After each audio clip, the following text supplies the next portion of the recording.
샬롬, 반갑습니다. 서차원 목사입니다. 오늘도 주님의 평강이 여러분과 함께 하시길 기원합니다. 오늘 우리가 나눌 하나님의 말씀은 마가복음 7장 24절로 30절까지의 말씀입니다. 제가 받들어 읽겠습니다. 예수께서 거기에서 일어나셔서 두로 지역으로 가셨다. 그리고 어떤 집에 들어가셨는데 아무도 그것을 모르기를 바라셨으나 숨어 계실 수가 없었다. 악한 귀신 들린 딸을 둔 여자가 곧바로 예수의 소문을 듣고 와서 그의 발 앞에 엎드렸다.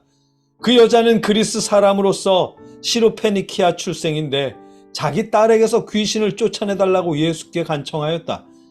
예수께서 그 여자에게 말씀하셨다. 자녀들을 먼저 배불리 먹여야 한다. 자녀들이 먹을 빵을 집어서 개들에게 던져주는 것은 옳지 않다. 그러나 그 여자가 예수께 말하였다. 주님, 그러나 상 아래에 있는 개들도 자녀들이 흘리는 부스러기는 얻어먹습니다. 그래서 예수께서 그 여자에게 말씀하셨다.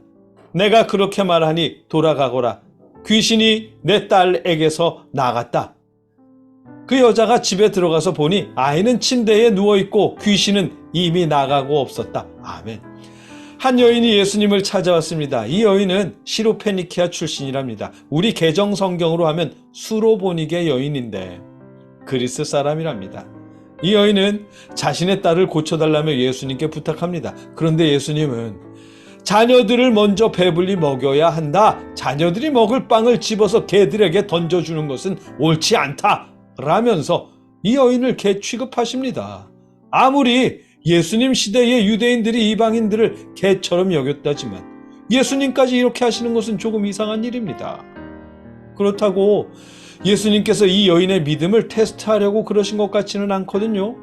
예수님이 테스트 없이는 믿음의 크기를 모르실 분도 아니고 믿음의 크기란 우리의 개념이지 예수님의 기준은 아니었잖아요. 예수님은 겨자씨만큼의 믿음만 있어도 충분하다고 하신 분입니다.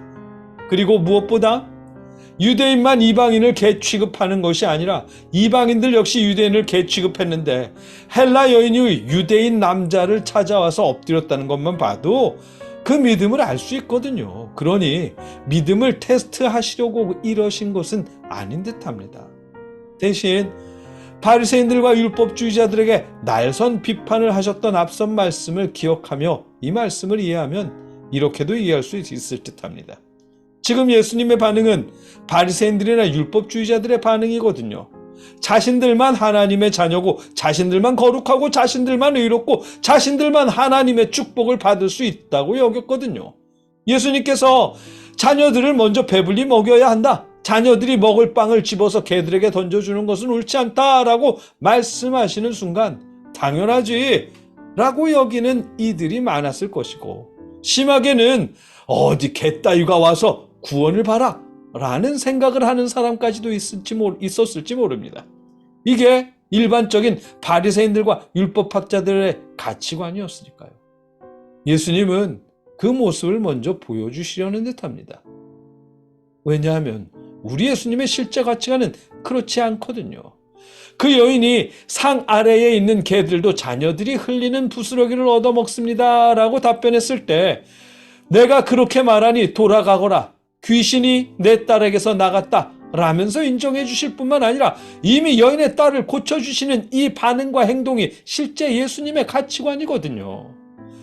그동안 우리가 말씀을 통해 보았지만 예수님은 부정하다는 문둥병자나 혈류병 여인 같은 사람들을 부정하다며 거부하신 일이 없습니다.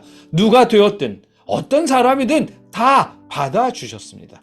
오늘도 예수님은 그냥 숨어서 쉬고 싶으셨는데 그 자리를 찾아온 이방 여인의 기도대로 딸을 고쳐주셨잖아요. 이 모습이 예수님의 모습이고 예수님의 가치관입니다. 예수님은 상대방의 거룩함을 판단하시거나 따지시지 않습니다.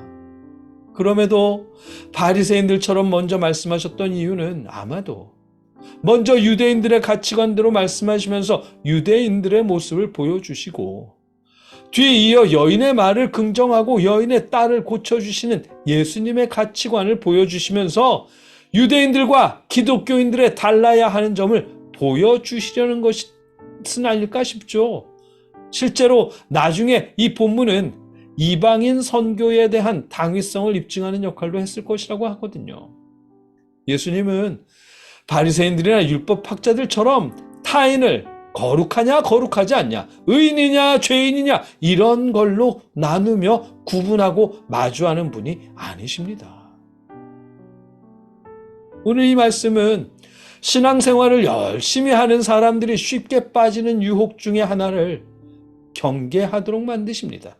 우리 특히 매일 말씀 읽고 묵상하고 말씀을 준비하며 기도하는 사람들이 빠지기 쉬운 유혹이 있잖아요. 자기 혼자만 거룩한 줄 아는 유혹. 자기만 거룩하고 자기만 하나님의 뜻을 다 알고 남들은 다 불순종하고 거룩하지도 않고 말씀도 묵상 안 하는 게으른 신앙인이라고 판단하고 싶어지는 유혹.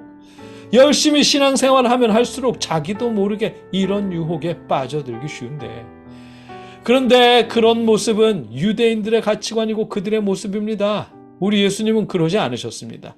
하나님의 아들, 누구보다 거룩하신 분이시지만 그럼에도 예수님은 상대방을 정죄하지도 판단하지도 않으십니다. 그저 그가 주님을 찾는다면 기꺼이 그 기도를 들으시고 구원하시는 분이십니다.